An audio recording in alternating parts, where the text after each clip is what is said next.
Welcome back. We are debating whether Pakistan's IT industry has lived up to its potential. Let's go to our first question that comes to us from Karachi.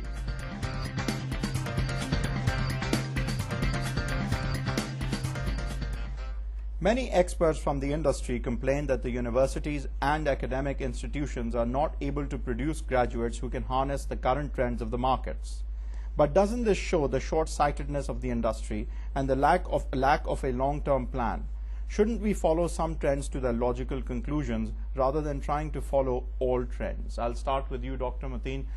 We've kind of touched on it before. We hear of MCSS, and then we hear of Oracle and SAP, and we want to do everything. We don't want to master anything, but anything that comes up in Silicon Valley and everyone here starts doing it like it's the thing to do. Should we not follow things to a logical conclusion, become masters at one, try to develop our industry in one certain aspect of the industry before going in all directions? I'll respond very quickly. First of all, the IT industry changes very, very quickly around the world. So simply saying I have a long-term plan, I'm going to stick to that plan is perhaps suicidal. You need to change course or change direction very quickly. But at the same time, it is true that the Pakistani IT industry, and this is not just the government, it's also the IT industry, everybody together has not actually come up with a plan which should see us through for the next 3 or 4 years. Without that plan in place, indeed, you're going to be distracted by anything that comes up because you yourself do not know which direction you're going in.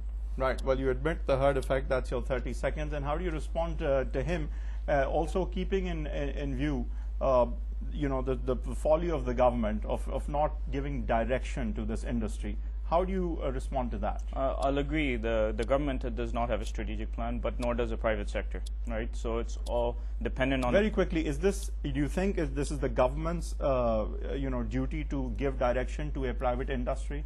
Well, there is a full ministry. Because there are incentives, like it's tax-free for the most part and everything else, but there isn't an intellectual direction that the government is willing to give, and you think it's their fault? Yeah, well, no, I'm not saying it's their fault. I'm saying that the government has invested in a full-time body called the Pakistan Software Export Board. Is it doing its job?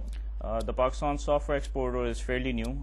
Dr. Matin was the past managing director, and now we have a new one. They've also grown with the IT companies.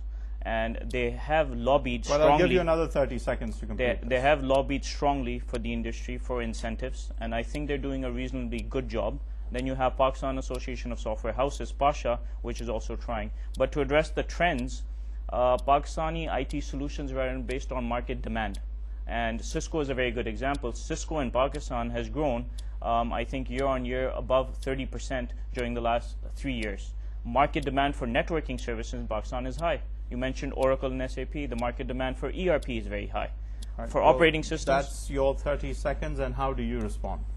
I'll actually respond by saying that whilst the government is expected in typical circumstances to actually contribute to the growth of the industry, at times we've all heard the famous saying where it says the best thing that the government can do is to step out of the way. I really believe that in the IT industry, we are now at a mature enough level where the government really cannot contribute too much to the growth of the industry. This is private industry. Apart from giving policy incentives, apart from giving tax breaks, it is unreasonable to expect the government